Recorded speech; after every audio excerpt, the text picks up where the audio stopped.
So topic 5.2, international flow of goods and services and capital.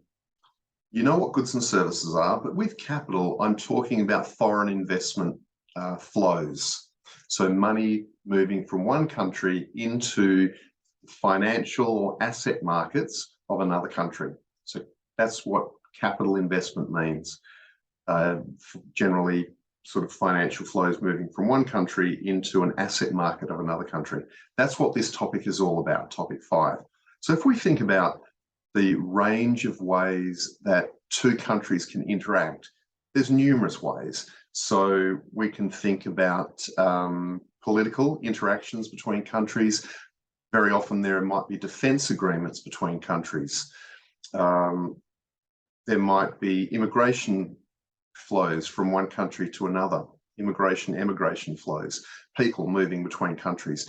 And you could probably give me half a dozen other ways in which two countries interact in this global economy that we are living in at the moment, or living with now. I guess it's not going to reverse anytime soon, is it, the global economy?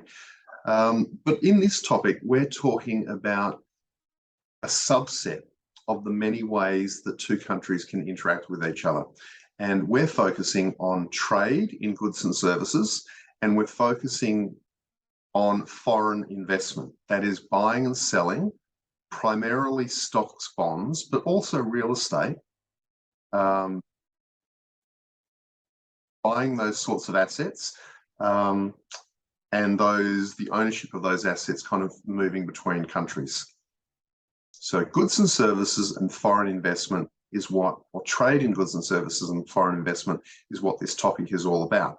Now, of course, that is a simplification.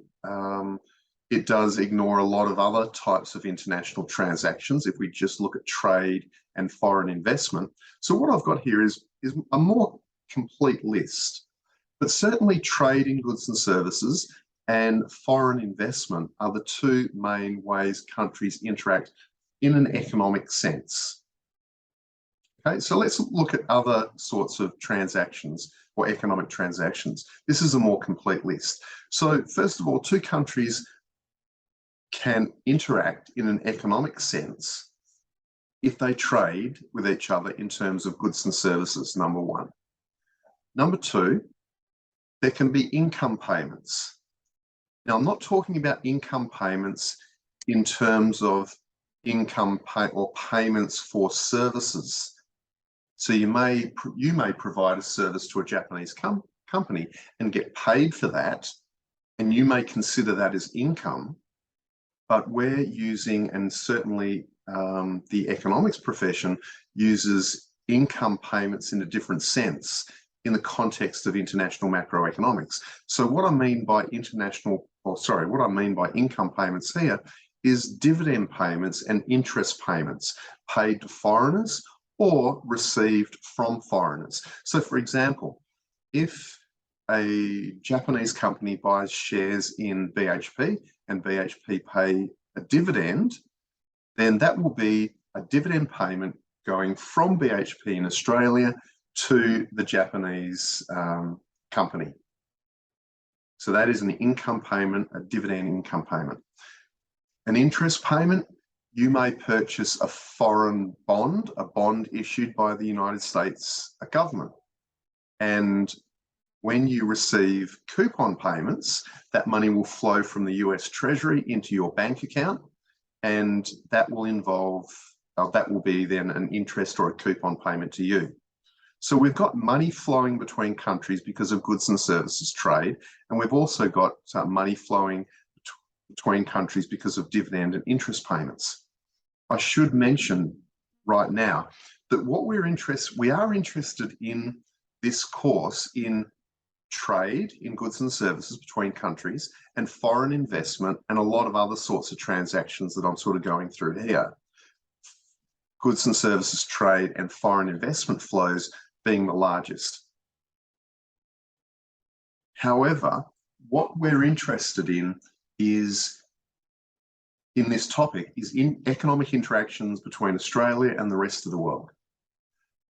But I'm not interested in the iron ore that flows out of Australia. I'm interested in the millions of dollars that come in. I'm interested in the money flow. And if you purchase the shares of a new company in the United States, I'm not interested in the ownership of those shares coming to you in Australia. I'm interested in the money flow. That is the payment you make when you purchase those shares. If BHP makes a dividend payment to someone in Japan, I'm interested in the money that flows. And that's the same with all of these transactions. That's the same with this entire topic. I'm not interested in the goods or services that move between countries. I'm interested in the monetary flows associated with that transaction. Okay, so third sort of economic transaction would be transfer payments, simply transfers. There are a lot of Australians who came from different parts of the world living here now. They're retired and they're receiving pension payments from their country of origin. And so that money flows into Australia. It's called a transfer. Australia pays foreign aid to a lot of countries around the world. That is money flowing out of Australia. That is a type of transfer. There's also two types. Well, there's quite a few types of investment. But when we talk about foreign investment, there's foreign direct investment. That is where a foreign company comes in and buys perhaps a hotel in Australia or a golf course in Australia. It's direct investment. It means you're purchasing the entire asset. Or it could be an Australian company purchasing a hotel in the United States. Pick a country, any country. That's direct investment. So you're purchasing the entire asset.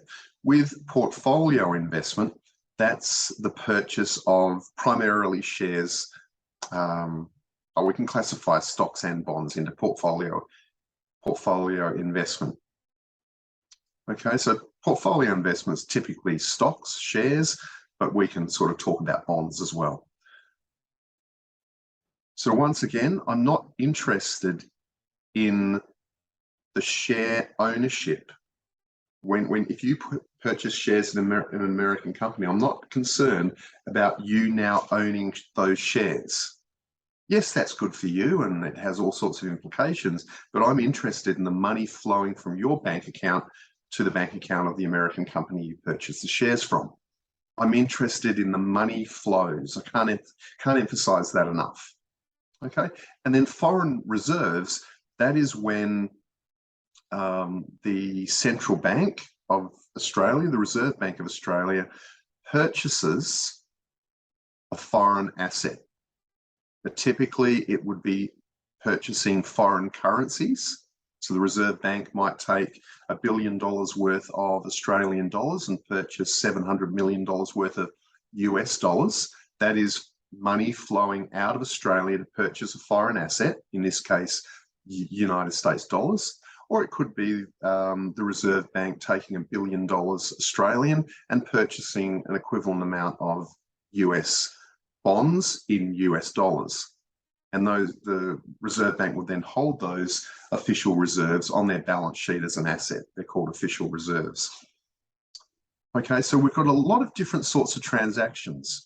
Up the top here, I was kind of saying number 1 and foreign investment 4 and 5 are the most important.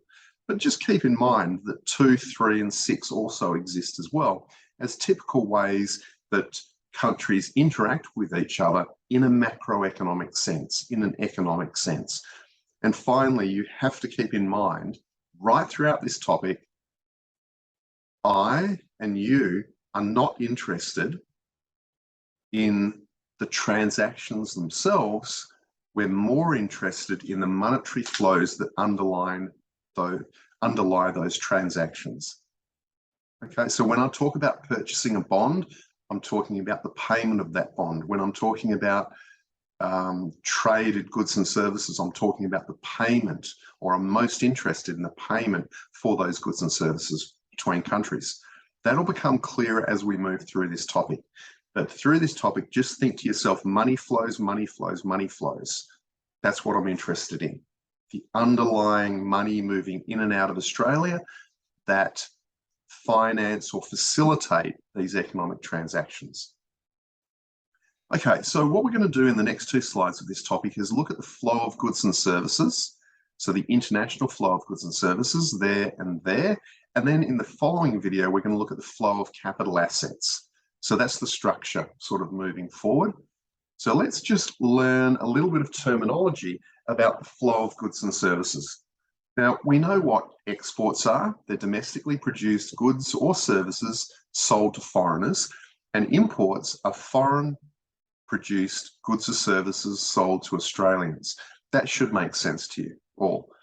We're interested in something called net exports. That is the value of a country's exports minus the value of a country's imports. Very often I will write that as brackets X minus M, exports minus imports. I value exports, so the value of exports is very often abbreviated as a capital X, and imports abbreviated as a capital M.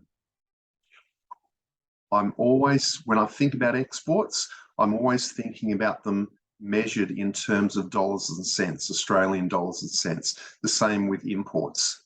So with net exports being exports minus imports, or X minus M, when I think exports, I'm thinking to myself, it's a dollar value. It might be positive 20 billion or minus 54 billion. I'm thinking about net exports as a total value for Australia over a certain period of time.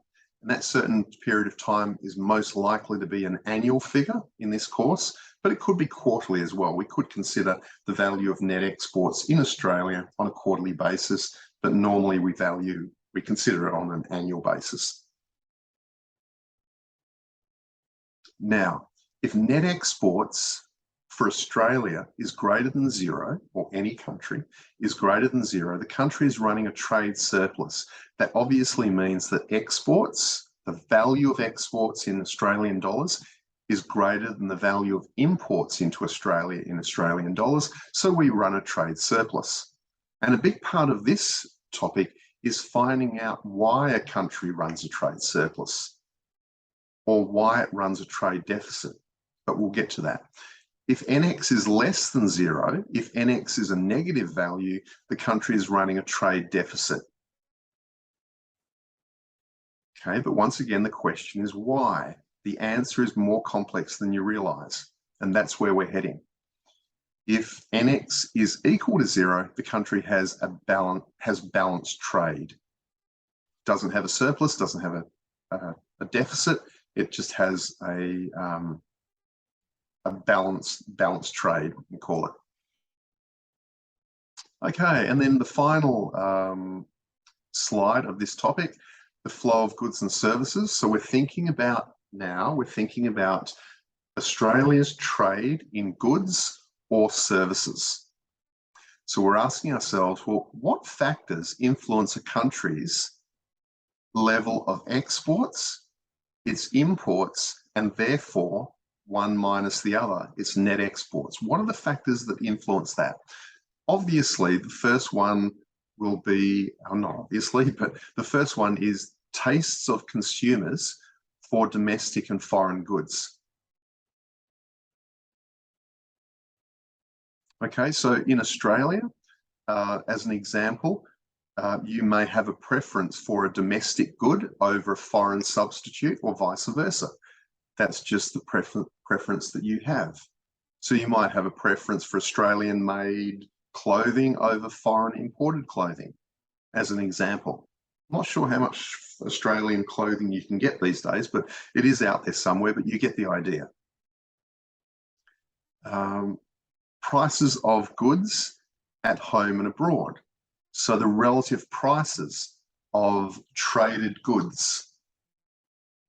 Now, the relative price of a haircut doesn't really matter. because you have to buy a haircut from Australia. It's not as if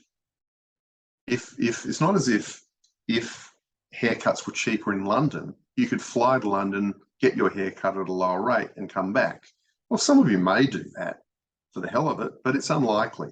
So what we're talking about is the relative prices of traded goods at home versus abroad. So we're talking about the price of perhaps studying a degree at the University of Western Australia versus going to the University of San Diego and studying a degree there. The price, the relative price, might be a part of your decision-making process. The exchange rate is a big one as well. Okay, if the exchange rate, if the Australian dollar is low relative to, has a low value relative to other currencies, then that will make it very expensive for you to buy imported goods. So that'll influence your decision there.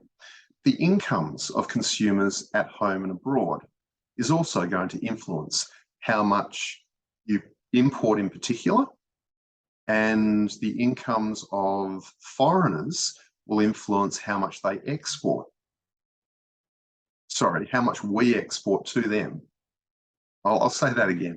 So your income, so the income of Australia, this income of consumers in Australia will influence how much Australians import, and the incomes of foreign consumers, consumers abroad, will influence how much they import or how much Australia exports to them.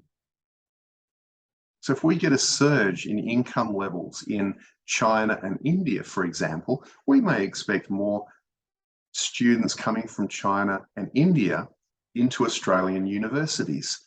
An Australian university degree purchased by, I shouldn't say purchased, should I? I should say earned by an Indian student or a Chinese student.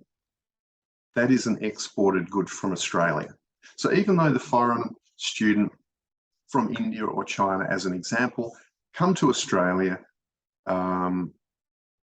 pay their fees and earn that degree, that is still an Australian export because we are selling that degree to a foreign citizen. Same with tourism.